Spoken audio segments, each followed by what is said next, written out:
하나님 말씀 보겠습니다. 오늘 하나님께서 우리에게 주시는 말씀 마태복음 9장 14절로 17절까지의 말씀입니다.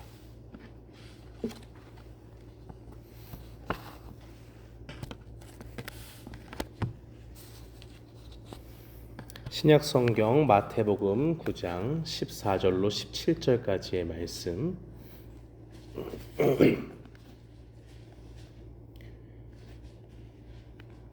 우리 다 찾으신 줄 알고 함께 읽겠습니다. 그때 요한의 제자들이 예수께 나와 이르시되 우리와 바리새인들은 금식하는데 어찌하여 당신의 제자들은 금식하지 아니하나이까? 예수께서 그들에게 이르시되 혼인집 손님들이 신랑과 함께 있을 동안에 슬퍼할 수 있느냐? 그러나 신랑을 빼앗길 날이 이르니 그때에는 금식할 것이니라. 생배 조각을 낡은 옷에 붙이는 자가 없나니 이는 기운 것이 그 옷을 당기어 헤어짐이 더하게 됨이요 새 포도주를 낡은 가죽 부대에 넣지 아니하나니 그렇게 하면 부대가 터져 포도주도 쏟아지고 부대도 버리게 됨이라. 새 포도주는 새 부대에 넣어야 둘이 보다 보존되느니라. 아멘. 저는 본문 말씀 마태복음 9장 14절로 17절 말씀을 통해서 새로운 시대의 삶이라는 제목으로 주의 말씀을 선포하겠습니다. 이스라엘 땅에는 조금 특별한 호수가 있죠. 우리가 알고 있는 사해라고 하는 호수입니다. 말을 들으면 굉장히 삭막해요. 사해, 그러니까 죽음의 바다. 바다는 아니지만 염도가 아주 높으니까 거기에는 그 어떤 생물도 살 수 없으니까 사해라고 부릅니다. 저도 한번 들어가 본 적이 있는데 사해에 들어가게 되면 여간 몸을 가누기 힘든 게 아닙니다. 수영을 아무리 잘하는 사람도요, 거기에 가면은 허우적거리고 도저히 적응하기 힘들어하는 모습을 보이게 됩니다. 일반적인 호수나 또 바다에서 수영하는 것처럼 쉽게 몸을 가눌 수 없는 것은 그 사해가 가지고 있는 특징 때문이죠. 사해는 일반적인 호수나 바다보다 염분이 높습니다. 다른 곳보다 이 지리적으로 위치한 것이 낮은 곳에 있고 물이 막 흘러 들어오긴 하지만 빠져나갈 구멍이 없고 또 주변의 높은 기온으로 인해서 자꾸 물이 증발하기 때문에 염도가 계속적으로 높아지죠. 중력에 의해서 밀도가 높은 것은 낮아지고 밑으로 가라앉고 그 밀도가 적어지면 위로 뜨기 마련입니다. 그런데 사해의 경우에는 염분의 농도가 높기 때문에 수치로 살펴보면 일반 바다의 밀도가 한 1 정도라고 치면 사해의 그 밀도는 1.25 정도 된다고 그래요. 그런데 사람의 밀도는 1보다도 작습니다. 그러니까 이 염분은 밑으로 가라앉으면서 이 1보다도 더 가벼운 이 사람은 점점 더 그 위로 자연스럽게 떠오르기 때문이죠. 그러니까 그 사이에 들어가게 되면 사람이 뭘 하지 않아도 그냥 떠요. 둥둥둥둥 뜹니다. 그러니까 이 사해를 가지고 이렇게 스파를 만든 시설을 가봤는데 거기는 사람들이 적응 못할 줄 아니까 요런 이렇게 테두리가 이렇게 있으면 거기에 잡으라고 봉을 해놨어요. 그래서 그 봉을 잡고 거기에 있을 수 있도록 했습니다. 염분이 눈에 띄게 높은 것은 사해만의 특징입니다. 그래서 이전의 사해를 경험해 보지 못하고 처음 그곳에 들어간 사람들은 일반적인 물의 원리를 가져와서 사해에 적응하려고 하기 때문에 거기서 제대로 몸을 가눌 수 없습니다. 그래서 사해 주변에는 눈을 잘 뜨지 못하기 때문에 사람들이 거기서 허우적대다가 막 눈에 막 염분이 들어가니까 잘 찾지 못해도 기둥만은 찾고 거기서 줄을 당기면 물이 나오는 그런 샤워 시설이 있어요. 그런 것을 통해서 당혹스러운 가운데 막 눈에 들어간 그 염분을 다 씻어내라고 하는 것이죠. 사해에는 사람들을 당혹하게 만드는 새로운 원리가 작용을 하고 가만히 있어도 염분 때문에 몸이 뜨는 그 원리를 파악하기 전에는 도저히 그곳에 적응하기 힘듭니다. 일반적으로 사람들이 알고 있는 물에 대한 지식이 무용하고 경험도 그곳에서는 적용되지 않는 것이죠. 사랑하는 성도 여러분, 우리가 믿음을 가졌다는 것은 무엇을 의미합니까? 우리가 이제 일반적으로 세상 사람들이 알고 있는 삶의 원리를 적용하지 않는다는 뜻입니다. 하나님께로부터 특별한 은혜를 받았고 그 하나님의 그 은혜 가운데서 세상이 가질 수 없는 그 은혜로 구원을 받았기 때문에 사람들이 살고 있는 삶의 원칙이 아니라 믿음에 의해서 살아가고 믿음의 원리 가운데 살아간다는 말입니다. 오늘 본문의 말씀은 예수님께서 그 원리를 가르쳐 주시는 겁니다. 예수님은 다른 사람들, 이 세상에 속한 사람들처럼 이 땅에서 먹고 마시며 일하는 가정을 돌보고 있는 우리에게 무엇을 말씀하십니까? 이제 우리에게 새로운 시대가 열렸고 긍휼의 시대, 믿음의 시대, 하나님의 은혜의 시대가 예수님을 통해서 열리게 되었다 말씀합니다. 바로 그런 새로운 시대를 사는 사람들에게는 새로운 삶의 원리가 필요합니다. 오늘 본문에서 예수님은 한 무리의 도전을 받습니다. 지난주에 우리는 무엇을 보았습니까? 세리였던 마태의 집에서 일어난 일들을 살펴봤죠. 예수님은 그 세리 마태를 부르시고 그곳에서 죄인들과 함께 식사하셨습니다. 그것을 본 바리새인들과 서기관들은 예수님의 제자들에게 왜 예수님께서 죄인들과 이 세리와 함께 먹고 마시냐라고 그렇게 물었죠. 예수님께서는 그들에게 직접 말씀하시면서 나는 의인이 아닌 죄인을 부르러 오셨다라고 그렇게 말씀하셨습니다. 그런데 이번에는 세례 요한의 제자들이 예수님께 와서 질문하고 있습니다. 우리와 바리새인은 금식하는데 왜 예수님의 제자들은 금식하지 않습니까? 그 말 속에 우리는 무엇을 보게 됩니까? 우리가 보기에는 그 요한의 제자들이 보기에는 말이죠. 금식이라고 하는 것이 꼭 필요하고 경건한 사람은 금식하잖아요. 근데 왜 예수님의 제자들은 금식하지 않죠? 라고 묻는 겁니다. 그들의 스승이었던 세례 요한도 금식했습니다. 마태복음 11장 18절에 보면 예수님은 요한이 와서 먹지도 마시지도 아니하매 그들이 말하기를 귀신이 들렸다라고 비난했다라고 그렇게 말씀하십니다. 예수님은 세례 요한의 경우와 반대 경우죠. 그렇지만 똑같이 비난을 받으셨습니다. 죄인들과 함께 식사를 했더니 예수님을 미워하던 사람들은 이 세례 요한을 비난했던 것처럼 똑같이 비난합니다. 예수님은 먹기를 탐하는 사람이다. 포도주를 좋아하는 사람이다. 세리와 죄인의 친구다. 라고 그렇게 비난을 하죠. 그러니까 금식을 하든 금식을 하지 않든 바리새인과 서기관들은 세례 요한이든 예수님이든 일단 비난하고 보는 겁니다. 왜 그랬을까요? 예수님과 세례 요한은 한 메시지를 던졌기 때문입니다. 회개하라, 천국이 가까이 왔느니라. 하나님 나라의 복음을 전한 것이 바로 세례 요한이요 또 예수님의 그 메시지입니다. 바리새인과 서기관들은 남들은 정죄하면서 스스로 율법을 지키지도 않았습니다. 그렇지만 그 율법에 어긋나는 사람들을 보면 정죄하기 바빴지요. 그리고 그들을 향해 의롭게 되지 못하면 구원 얻을 수 없다라고 하는 잘못된 원리를 설파했습니다.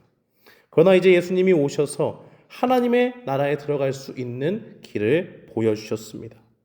스스로의 힘과 노력으로 구원을 얻는 일이 아니라 이제는 이 땅에 보내신 예수 그리스도를 믿고 자신이 죄인임을 인정하고 구원자이신 예수님을 믿음으로 고백할 때 우리의 죄가 용서받고 천국 백성이 되는 겁니다. 예수님이 오시지 않았던 구약의 백성들, 그 백성들도 메시아가 오신다. 그 예수님이 구원자로 오신다라는 것을 믿고 그 예언의 말씀을 믿음으로 바라보면서 주님 안에서 구원을 받았습니다. 그 말씀의 성취로 예수님이 이제 오셨습니다. 그러므로 이제는 그 시대를 살아가는 사람들, 예수님이 오신 이후에 살아가는 모든 사람들에게는 무엇이 필요합니까?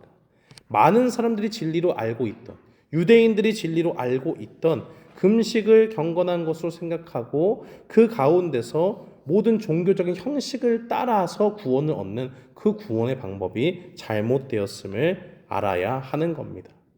은혜의 시대가 왔으니 이제 은혜의 시대의 원리로 살아가야 하는 겁니다. 요한의 제자들은 자신의 스승도 금식을 했었기 때문에 또 그 당시에 많은 유대인들이 금식이라고 하는 것이 경건한 것으로 생각했기 때문에 왜 예수님의 제자들은 금식하지 않는지 예수님께 질문합니다. 그때 예수님은 무엇을 말씀하십니까? 15절 말씀에 혼인집 손님들이 신랑과 함께 있을 동안에 슬퍼할 수 있느냐? 그러나 신랑을 빼앗길 날이 이르니 그때에는 금식할 것이니라 라고 그렇게 말씀합니다. 금식은 원래 언제 하던 것이었습니까? 우리 속에 깊은 슬픔, 그 참회를 하나님 앞에 회개의 표시로 나타내면서 하던 것이었습니다. 유대인들에게 있어서 금식은 개인적으로 또 국가적으로 이 겸손과 회개의 표시였습니다. 다윗의 경우에는 자신의 충직한 부하였던 우리야 장군을 죽이고 그 안에 밧세바와 간음한 사건, 그 사건 이후에 하나님 앞에 그 밧세바로 인해서 얻게 된 아들을 살려달라고 기도하면서 자신의 죄를 회개했을 때 이 다윗은 금식했습니다. 또한 개인적인 것뿐만이 아니라 민족적인 회개 가운데서도 금식의 모습이 나타납니다. 선지자 사무엘은 이스라엘 백성들을 다스리게 되었지요. 그때에 제일 먼저 한 게 미스바의 사람을 막 모았습니다. 그리고 거기서 회개의 집회를 열었죠. 이때에 이방신을 섬겼던 그들의 모든 죄를 인정하라고 이야기하면서 이제는 하나님만 섬기자라고 할 때 온종의 사람들이 금식했던 것을 볼 수 있습니다. 참 금식 자체가 하나님 앞에 귀한 것이고 우리 자신의 신앙을 다시 한번 주님께로 되돌리는 아주 유익한 것이지요. 그런데 이것이 시간이 점차 지나면서 그 의미가 점점 퇴색해져 갔습니다. 금식을 통해서 하나님 앞에 회개하고 자기의 슬픔을 드러내고 하나님의 뜻대로 살지 못하는 자신의 모습을 바라봤던 그러한 금식으로 쭉 나아갔으면 얼마나 좋겠습니까? 그런데 그렇지 못했다는 거예요. 예수님이 살던 당시에 많은 사람들은 금식이라는 형식은 남겨두고 원래 그 의미는 버려뒀습니다. 금식은 경건한 사람들이 자랑할 수 있는 도구처럼 여겨졌습니다. 누가복음 18장 12절에서 예수님은 자기를 의롭다고 믿고 다른 사람들을 멸시하는 자들을 향해서 비유를 베푸셨는데 거기에 보면 바리새인의 기도가 나오죠. 바리새인은 이렇게 기도했습니다. 일주일에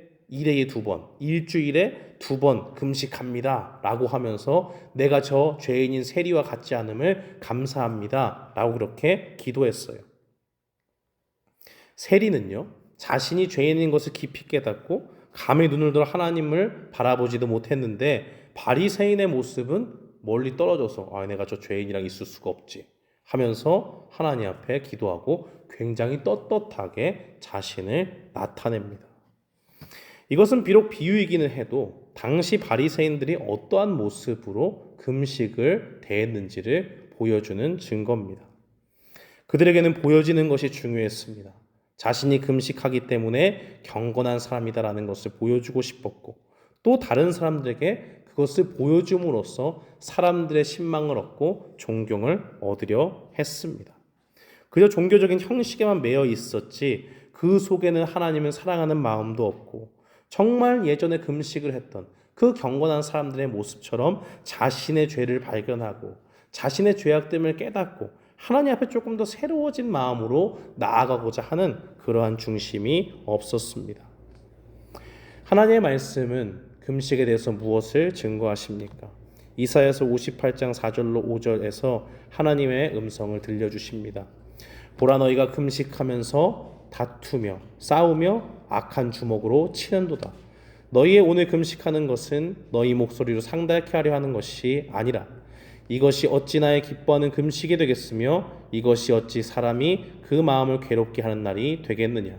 그 머리를 갈대같이 숙이고 굵은 배와 재를 펴는 것을 어찌 금식이라 하겠으며 여호와께 연락될 날이라 하겠느냐. 그러면서 이어서 6절에서 주님이 원하시는 금식이 무엇인지 말씀하십니다. 나의 기뻐하는 금식은 흉악의 결박을 풀어주며 멍에의 줄을 끌어주며 압제당하는 자를 자유하게 하며 모든 멍에를 꺾는 것이 아니겠느냐. 예수님은 지금 세례 요한의 그 제자들에게 질문을 받고 있지만 한때 옥에 갇혔던 세례 요한에게 직접 질문을 받으신 적도 있습니다. 세례 요한은 예수님이 정말 어떤 분이 너무 궁금했어요. 그래서 제자들을 보내서 묻습니다. 정말 오시리라 약속하신 그 메시아가 주님이 맞습니까? 아니면 우리가 또 다른 구원자를 기다려야 됩니까? 그때 예수님은 마태복음 11장 5절에서 말씀하십니다. 소경이 보며 앉은 뱅이가 걸으며 문둥이가 깨끗함을 받으며 귀머거리가 들으며 죽은 자가 살아나며 가난한 자에게 복음이 전파된다 하라. 너희가 보고 들은 것을 전해라 라고 요한의 제자들에게 말하며 돌려보내셨습니다. 예수님은 무엇을 보여주고 계십니까? 사람이 낫게 할 수 없는 그 고통, 그 큰 고통 가운데 자유를 주시고 그 억압과 매어짐 가운데 하나님께서 자유롭게 은혜를 주시는 분이 바로 메시아이신 예수님 자신임을 증거하고 계십니다. 참된 금식의 정신, 단순히 일주일에 2번 했다, 몇 번 했다 형식적으로 그것을 자랑하는 것이 아니라 그것을 지킨다고 경건한 것이 아니라는 말이죠. 정말 주님이 원하시는 것은 무엇입니까? 우리의 죄를 속박하고 있는 그 고통 가운데, 우리가 죄 가운데 속박되어져 있는 그 고통과 압제에서 벗어나게 해주는 것, 그것이 주님이 원하시는 참된 금식의 모습이라는 겁니다. 죄를 지음으로 타락한 인간이 겪는 모든 고통이 바로 그 속에 있지요. 죄 때문에 우리는 더 이상 죄를 안 짓고 싶어도 죄를 지을 수밖에 없는 그러한 연약한 육신의 몸을 입고 살아갑니다. 그런데 그런 사람들에게 아무런 소망이 없었지만 예수님께서 우리를 그 가운데 건져 주셨다는 겁니다. 모든 고통에서 구원해 주신 구원자이신 예수님이 오셨습니다. 바로 구약이 약속한 그 메시아가 이 땅에 오신 겁니다. 그 예수님이 지금 그들과 함께 있는 그 때는 어떤 때입니까? 그때는 슬퍼할 때가 아니라 주님의 긍휼함이 임한 기쁨의 때입니다. 성경에서 하나님은 자기 백성에 대한 긍휼을 베푸시며 하나님과 자신을 가리켜서 우리 모습을 가리킬 때에 신랑과 신부의 관계로 말씀하셨습니다. 호세아서 2장 말씀을 보면 내가 장가들어 영원히 살되 공의와 정의와 은총과 긍휼이 여김으로 내가 장가들며 진실함으로 내게 장가들리니 내가 여호와를 알리라 말씀하십니다. 주님이 임하신 이 때는 어느 때입니까? 바로 우리의 신랑 되신 주님이 임하신 때고 모든 사람이 기뻐해야 되는 그러한 때입니다. 그렇기 때문에 예수님은 이 슬퍼함의 모습을 가진 금식의 때가 지금은 아니다라고 말씀하시는 겁니다. 지금은 너희의 신랑인 내가 온 기쁜 날이다. 그리고 혼인잔치에 참여한 모든 사람들은 하나님 앞에 그 구원받은 큰 백성으로서 주님 앞에 베풀어질 큰 상이 있음을 바라보고 함께 믿음으로 참여한 자들인데 이러한 사람들이 슬퍼할 이유가 없다라고 말씀하시는 겁니다. 그러나 이제 곧 십자가를 지시고 우리를 위해 죽음을 당하실 그 날이 예수님 앞에 있기 때문에 예수님은 이어서 신랑을 빼앗길 그날에는 너희가 금식해야 된다라고 그렇게 말씀하십니다. 예수님은 16절과 17절의 말씀을 통해서 무엇을 증거하십니까? 예수님이 원하시는 것이 무엇인지를 말씀합니다. 16절의 생배 조각은 새로운 옷의 조각을 이야기하죠. 우리가 옷이 헐어지고 구멍이 나면 새 옷을 사면 제일 좋겠지만 그렇지 못한 경우에는 비슷한 원단을 사서 이렇게 메울 때가 있지 않습니까? 그런데 이 헌옷에다가 새로운 옷에 그 조각을 붙여가지고 기우고 빨면 그것이 새 옷이 이 헌옷을 당겨요. 그러면 이 헌옷이 그것을 견디지 못하고 찢어집니다. 그렇게 하는 것은 어리석은 일이라는 것이죠. 당시에 많은 사람들이 동물, 가죽에 여러 가지 액체를 담아서 보관을 했습니다. 그런데 가죽이 낡으면 그 내구성이 떨어지죠. 그래서 발효가 되는 새 포도주를 넣는다? 그러면 그것이 어느 정도 부풀 때에 견뎌줘야 되는데 헌 부대에, 가죽 부대에 그것을 담으면 그것이 견디지 못하고 터져버리죠. 그러니까 새 포도주를 헌 가죽 부대에 넣게 되면 그것도 포도주도 다 버리고 더 이상 그 가죽 부대도 사용할 수 없게 되는 겁니다. 예수님은 무엇을 위해 오셨습니까? 바리새인들이 붙잡고 있던 낡은 옷과 낡은 부대와도 같은 이 종교적인 행위로 구원을 얻으라 말씀하고 계시지 않습니다. 그것은 주님의 복음을 담을 수 없습니다. 이제 우리는 모든 속박에서 죄의 그 굴레에서 벗어나게 하시는 주님이 오셨으니 주님만을 믿고 주님만을 따라야 되는 새로운 시대의 새로운 원리로 살아가는 사람들이다 말씀합니다. 그렇다면 예수님만을 믿고 주님만을 따르는 새 시대의 사람들은 어떠한 삶으로 주님 앞에 나아갑니까? 첫째로 우리가 기억해야 될 것은 우리의 의를 드러내지 않는 삶이 돼야 됩니다. 바리새인들은 금식을 자신의 의로움을 드러내는 도구로 사용했지만 우리는 그럴 수 없다는 거예요. 우리에게 필요한 것은 무엇입니까? 아무리 좋은 의도로 금식을 했다가도 결국에는 우리 속에 바리새인과 같이 금식하는 우리의 모습을 자랑하려고 하는 그러한 악함이 있는 죄인이라는 것을 인정해야 됩니다. 주일 예배에 참석하고 새벽 예배 나오고 금요 예배에 참석하고 온갖 교회의 모든 봉사의 직분을 감당하는 사람 귀합니다. 하나님이 그 수고를 기억치 못하시는 일이 없습니다. 그러나 예배와 기도를 통해서 하나님께 가까이 나아갈 수 있는 건 유익하지만 그것이 마치 바리새인이 자기의 자랑으로 내세웠던 금식과도 같은 역할을 한다면 하나님께 받으시는 것이 될 수 없다라는 겁니다. 그렇기 때문에 우리는 주님을 믿기 때문에 우리가 선행을 합니다. 또 주님 앞에 열심을 내어서 봉사합니다. 우리가 이런 큰 프로젝트를 주님을 위해서 하고 있습니다. 라고 말할 때 언제나 우리의 악함을 경계해야 됩니다. 사탄은 바로 그때에 우리에게 교만의 씨앗을 심어주죠. 야, 이거 너 정도니까 한 거야. 너니까 이런 거 하지 다른 사람들이 이런 거 못해. 그 속에 마음에 교만의 씨앗을 뿌려주는 거예요. 자꾸 그렇게 되면 어떻게 됩니까? 이 종교적인 형식만 남아서 그것만을 붙잡고 자랑거리를 삼고 있는 바리새인처럼 사는 거예요. 주님이 하신 일들에는 주목이 안 되고 자꾸 거울을 바라보면서 내 자신의 의로움을 칭송하게 됩니다. 와, 이 정도 그래도 다른 사람들보다는 좀 괜찮은 것 같다. 이런 생각이 자꾸 우리 속에 싹트게 되고 그런 모습이 반복되면 반복될수록 주님께 은혜를 구하는 자리를 피하게 됩니다. 갈 필요가 없어요. 저 사람에게는 도움이 필요 없어요. 왜요? 나는 의인이니까. 나는 의인이니까 다른 사람들의 도움이 필요 없이도 법 없이도 살 사람이다 라고 하는 것이 말로 하지 않아도 우리 속에 악함 가운데 싹이 트고 자라나게 되는 겁니다. 그러므로 우리는 모든 종교적인 행위들이 우리의 의가 되지 않도록 겸손히 주님 앞에 낮춰야 됩니다. 하나님 앞에 은혜를 받는 사람들은 어떤 사람들입니까? 내가 아무것도 할 수 없고 나의 악함을 바라보고 주님께 나아가 은혜를 구하는 사람입니다. 그렇기 때문에 이 주님의 은혜의 시대 가운데 살아가는 사람들은 둘째로 주님의 은혜만을 고백해야 되는 사람들입니다. 고린도전서 15장 10절에서 바울은 고백했습니다.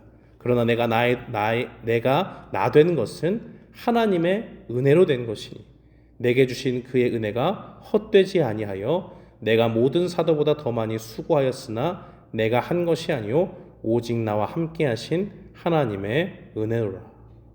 바울은요 다른 사도들이 할 수 없는 일들을 많이 했습니다. 그렇지만 그러한 모든 순간순간 가운데서 자기를 주목하지 않았어요. 야, 내가 이렇게 어려운 일도 할 수 있는 사람이구나. 내 능력이 꽤 괜찮네 하는 대신에 자꾸 그러한 순간 가운데 주님의 은혜를 바라봤다라는 겁니다. 나는 육신의 질고도 있어요. 육신 가운데 불편한 병도 있고 하나님께 고쳐주기를 간절히 기도했지만 내 은혜가 족하다라고 말씀하시는 주님의 음성을 들었습니다. 이 음성을 듣고 내가 이렇게 많은 일을 했으니까 괜찮죠? 괜찮은 사람이죠? 이런 말이 아니라 이렇게 연약한데 주님이 강하셔서 일하셨습니다. 이걸 고백했다는 말이에요. 바울은 자신이 한 일들을 바라보고 자기를 높이는 대신에 그 일 가운데 일하신 주님을 바라봤습니다. 바로 이 원리, 이 세상 사람들에게는 마치 새로운 시대에 속하는 것 같고 자기들이 알지 못하는 새로운 원리 같은 이 은혜의 시대 속에 살고 있는 사람들이 바로 우리라는 거예요. 그렇다면 우리에게는 무엇이 필요합니까? 주님을 의지하고 주님의 은혜로 사는 사람들은 주님의 은혜를 구하며 나아가야 됩니다. 히브리서 4장 16절 말씀은 우리에게 무엇을 증거합니까?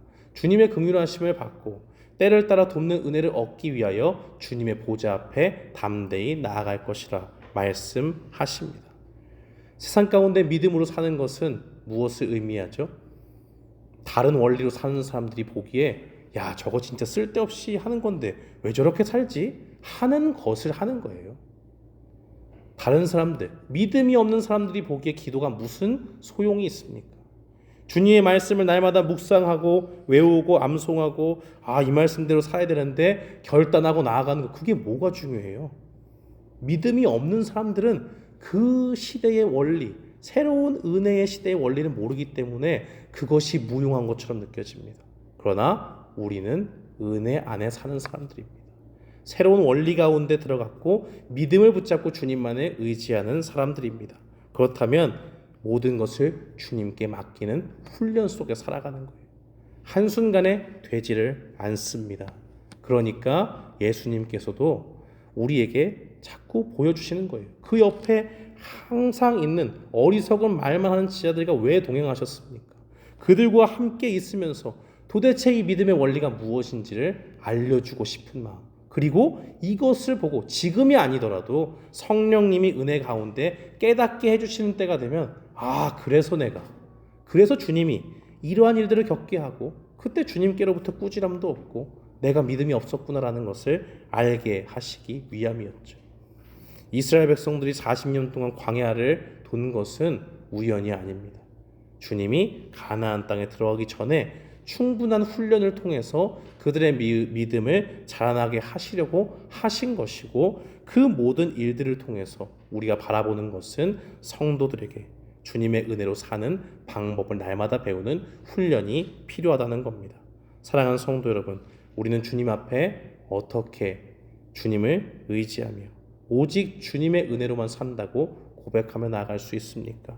주님이 주신 그 말씀을 붙잡고 기도하며 주님의 은혜를 구하며 살 때에 바로 그러한 삶을 살 수 있습니다. 우리가 할 수 있다고 생각하는 것도 주님께 기도로 맡기십시오. 우리가 할 수 없다고 하는 것도 주님께 믿음으로 맡기십시오. 우리의 생각은 한계가 있죠. 그러나 주님의 능력과 주님의 생각은 한계가 없습니다. 우리가 할 수 없다고 하는 것도 주님이 긍휼히 여기시면 병자도 일어나요. 죽은 자도 살아납니다. 못 고치는 병도 고치시고, 우리가 계획할 때 도저히 이룰 수 없는 것도 주님이 행하십니다. 바로 이 믿음의 원리를 가지고 날마다 우리에게 필요한 은혜를 주님께 구하며 나아가는 것이 새로운 시대를 살아가는 우리의 삶입니다. 사랑하는 성도 여러분, 오늘 이 말씀을 기억하면서 세상이 알지 못하는 새로운 은혜의 시대 속에서 구원자이신 예수 그리스도를 믿음으로 의지하며 나아가는 우리 모두가 되기를 주님의 이름으로 축원합니다. 아멘.